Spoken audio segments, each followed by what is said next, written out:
What's up, everybody? Welcome to Don't Give Up with Jacob. Today, I have a special guest joining me on my show today. Not only that, I've also been a guest on her show before in a previous episode of her show. So please welcome to the show, Miss Jess. Hi, Jacob. Thank you for having me. No problem. I'm so glad I could have you on the show today. Welcome to the show. Thank you. I'm so excited to be here. Yeah, I'm glad to have you here too. All right, so now I'm gonna ask you a couple of questions, all right? Okay. All right, so the first question I have for you is, what is it like to have a daughter with autism? Well, I mean, it's awesome. I don't know. She's just my daughter. Um, she isn't any different than any other daughter out there, I don't think, in the sense of having autism or not. Um, I've always known her to be exactly who she is, and I've always appreciated every little nuance about her. And when we got the diagnosis, I more so was able to understand different elements about her better than I was prior to the diagnosis. So it just helped me be a better support to her and help me advocate for what she needed to live her best life. So, yeah, it's awesome. She's great. Hey, I'm glad to hear that. And I also heard that you used VR. Yes. I I I want think VR is amazing. Yeah, it is. So now I'm gonna ask you, what is VR and how does it work? So virtual reality um, is a way to fully immerse yourself into an experience without needing to go through it in real life, real time.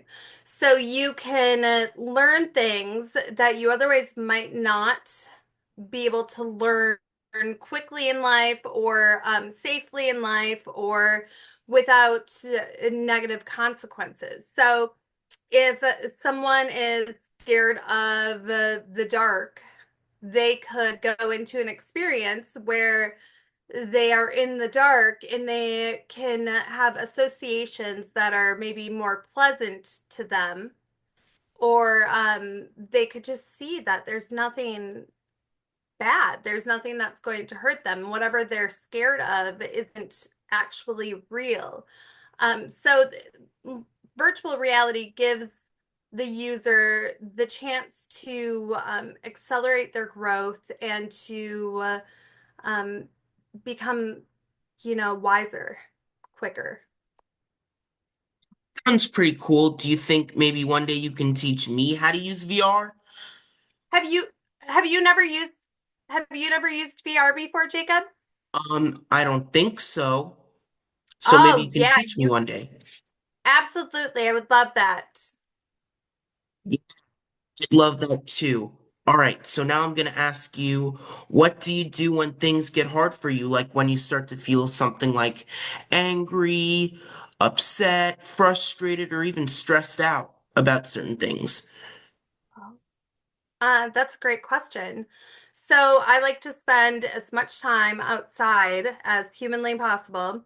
I find it very soothing to be out in nature. In Minnesota, it can be really kind of tricky to get outside because it gets so cold here.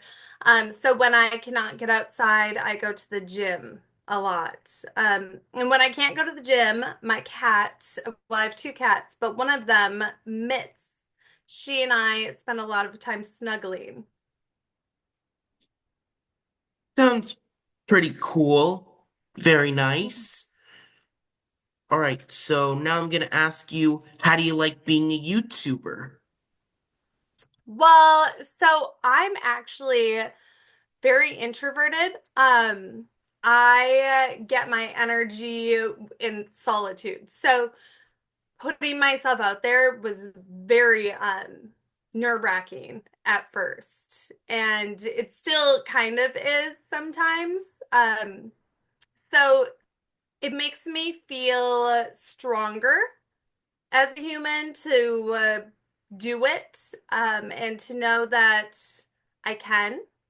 Um, but I admire people, especially like yourself, who is just out there all the time and you're so good at what you do. And it's really admirable to me. I'm glad to hear that as well. So glad you admire me, and I actually admire you as well. Thank you. No problem. So now I'm gonna ask you, how do you get along with others and make friends? Oh, I think I get along with others really well. And I make friends well. It's mostly about uh, being kind. And people are normally really receptive when someone is kind to them. So, really acknowledging people for their strengths and appreciating them is how I go about it. And it works out well. To hear that feels awesome to get to speak with you, doesn't it? Oh, I'm sorry, you cut out. Can you say that one more time? And it feels awesome to get to speak to me, right? Like how I get to speak Yeah. to you. Yeah, no, connections are the way to go. It makes life worth it, to get to know people and to have a positive impact on their life and vice versa, 100%. Great to hear. And what are some certain things you use VR for, by the way? So I am developing experiences where they're misjust VR experiences, and it's to help out with the need, whatever the need is, if it's in education, if it's in business, if it's in mental health, if it is in um, neurodivergency, whatever the need is, there's so many out there. It's to develop different projects to help fill that need. My daughters use it more than I do. They use it for a lot of exciting things. Brinley rode her first roller coaster in virtual reality, and it helped her become more brave, where she now can do things similar to that. They like to go in and like meet different children and socialize, and they go in together, and it's a very unique way to be able to look outside of your box, to reach another level. I can definitely relate to that. And also, I want to ask you, does it get hard to be a mother with two daughters at some times? Yeah, yeah, it absolutely does. My daughters are very close together, 8 and 9 years old. So when they were little, they were pretty much the same size, and it was like having twins. I used to run a daycare center. So I would get up early and I would have one on each hip and get them into their car seats. And we'd stop at the gas station for a coffee. And I'd bring them in with me and bring them out and buckle them back up. And we've always been, hip to hip. And I'm so grateful for the time I've gotten to have with them. But yes, they are completely opposite people, and they definitely are a joy to be around, but there's a lot of conflict that comes with being very different humans. And so navigating how to help them resolve conflicts and how to empower them to do it themselves has probably been the most challenging part, but very, very rewarding to be able to assist them in all of these challenges that become strengths. Glad to hear that. And having autism for me also gets tough at some points. Like, I clap randomly when I get like super excited, and I also run and jump around.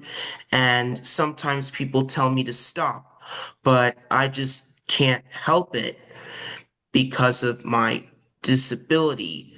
But I still do enjoy having autism because it makes me stand out from other people.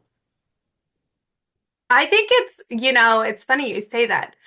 I kind of think it's normal to get excited and need to release that energy. Um, my daughters call it the zoomies. They get the zoomies and they need to move. So we have a couple of trampolines, like little trampolines in the house. Got a big trampoline out back. We've got different movement things like a spinner deal, and I think I don't think it's that unusual to need to do that. So I don't think you have to worry about it too much. Yeah, you're right. Maybe I don't have to worry about it too much. All right, and that's it. Thanks for coming on the show today, Miss Jess. I'm so glad I could have you so I can talk to you today. Thank you, Jacob, for having me. It was an absolute pleasure. I'll come back anytime you want to have another talk. I'm very grateful. Thank you. Problem. All right, thank you.